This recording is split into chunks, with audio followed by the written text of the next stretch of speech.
I finally went to Galaxy's Edge in Orlando, and it was an absolute blast. It was incredible to walk into that space. And when you walk into Galaxy's Edge, for anyone who hasn't been there, when you walk into Galaxy's Edge, and maybe you're at the Falcon or you're outside the hut to build your lightsaber, like you look up, you look around in a 365, and you can't see anywhere else in the park. It is the coolest thing. You are literally you're in Star Wars, and it was so authentic. We've seen the video. We've commented on the promotional video about how real it looks, and we watched those behind the scene things together, on previous episodes, and it all looked really impressive. You got to see it in person. You got to see it in person. I mean, it's like I just laughed. I honestly think that's something that took me away from it, and it's fine. But they played the music from the movies in the park, and I don't even know if you need that. I think just the sounds of ships taking on and off and the background chatter, it worked out. But yeah, it was fascinating. I got to do Smuggler's Run.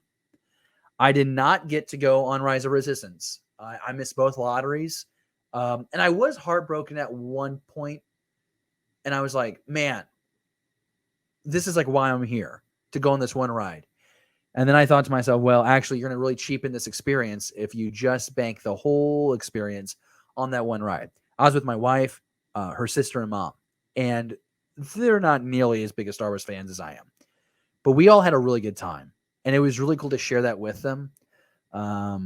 And yeah, I had another moment. It's like, man, I wish Dad could see this. I wish Dad was here. He would absolutely love this. And it's the honest truth. But we got to do Smuggler's Run. We waited almost 2 hours in line for a 7-minute ride, maybe. But it was awesome. I was a pilot.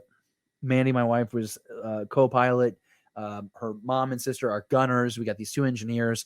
And I'd never been on a ride like it before. I literally felt like I rode the actual Millennium Falcon. I think we were in space. Or not in space, but we were actually flying around in that cavern, stealing the cargo. It was so fantastic. I at times did feel like a little motion sick, but it was so cool. I mean, I just think of like the Scooby-Doo ride at Six Flags, and I think of like the Buzz Lightyear ride. I don't know. Like those were I think of rides, and this is just. It's out of this world. I mean, as cliche as that sounds, this ride, I was flying the Millennium Falcon. It was incredible. Got to have some food. Had a Ronto wrap, which I wanted to try. It was okay. It wasn't exactly what I thought it was. For some reason, I thought it was more of a gyro, but it wasn't. But it was still fine. The Gold Squadron Lager, I would not get it again. It was like citrusy. And I do have photos that I want to pull up of my ride, and I'm going to get rid of 2 of these because I don't want the video to play, but I think you'll be able to get the sense of the scale of this by just seeing the photos. Keeping in mind, we already heard enough of Hondo Anaka in the headlines here. Why is this not allowing me to go full screen? There we go. All right, here we go. So here's me, my Ronto wrap, and my Gold Swan lager. Mandy on the far right, her sister Alyssa there in the middle. We're there in the cockpit of the Millennium Falcon, waiting outside of Smuggler's Run. And yeah, again, I could not get used to the size of the Falcon. I mean, they did not hold back on building that Falcon. I felt like Han Solo underneath that thing in A New Hope. I mean, I wish I could have touched it. But yeah, I mean, just the perspectives of, and a great example of, you look anywhere. Yeah, I found a blast door. You look anywhere in the park, and you really can't see, and like you just think you're on the planet Abatu. You cannot see any sight of reality in any direction. I mean, look at that. The spires, super cool. And I tried to keep the sky in the shot because I wanted you to see this was awesome. Walking through here, all the little shops I thought was really cool. Yeah, I mean that's my face. I mean I'm outside the freaking Falcon.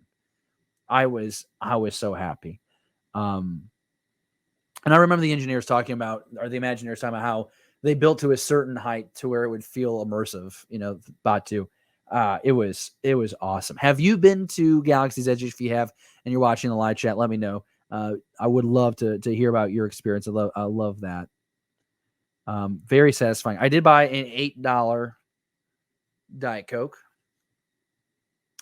I'll go full here. So I got the Coke bottle. Looks like a thermal detonator, I guess, or a bomb of some sort. But it's cool. It's starting to actually corrode already inside. So I don't know how much longer. Actually, I think that's actually the design of the wrapper. So I don't know if I'm going to hold on to that much longer or not. But I do also have this, which I'm pretty excited about. I got my official game of Sabacc.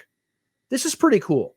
One of the things I'll say about Galaxy's Edge, and I was saying this before I even went, is that you have to be prepared to spend $1,000 at the park for you to have the full experience.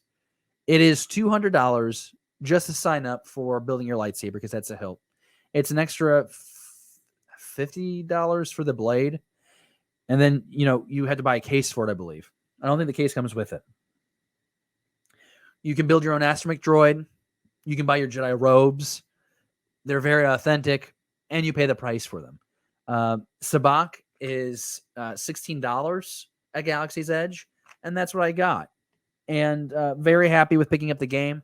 I've got some buddies who want to learn it with me, and I think it's fun because I have that from Galaxy's Edge, and I'm going to be able to share that with friends.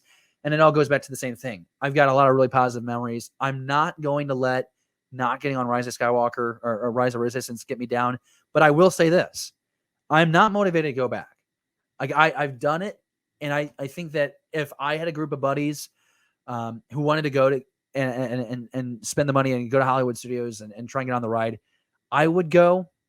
I don't know how inclined I'm going to be to go for several years. And I'm not saying that to be critical, but when you go there, there's 2 rides. You can have lunch. There's a bunch of gift shops. You can do Galaxy's Edge in an afternoon. And seriously, if you get the lottery for Rise of Resistance, you do that game. So you do that ride. Okay. Then let's say I would budget 2 hours for waiting in line and then actually doing Smuggler's Run. So you're probably up to like 2.5 hours. Well, 2.5, 2:45 at that moment. You're going to build your lightsaber. That's about 25 minutes, I'm told. So that's now you're at around 3:10. Okay. You're going to have lunch, depending on how fast you eat, or if you want to sit there and visit, if it's a nice day. It rained on us.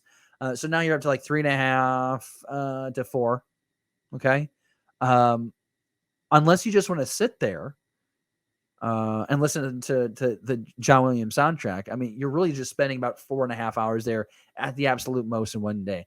And all those things that I named for you, I mean, also you could go build your own droid, all those activities, you're spending close to $1,000. And keep in mind, that's just for you. If you're a parent and you're taking 1, 2, 3, or 4 kids to this thing, you're shelling out a lot of money. But if you're willing to shell out that money, you're probably also willing to spend the $5 or $7 grand it is to stay at this immersive hotel that's going to be in Orlando, which also I think, okay, it's cool.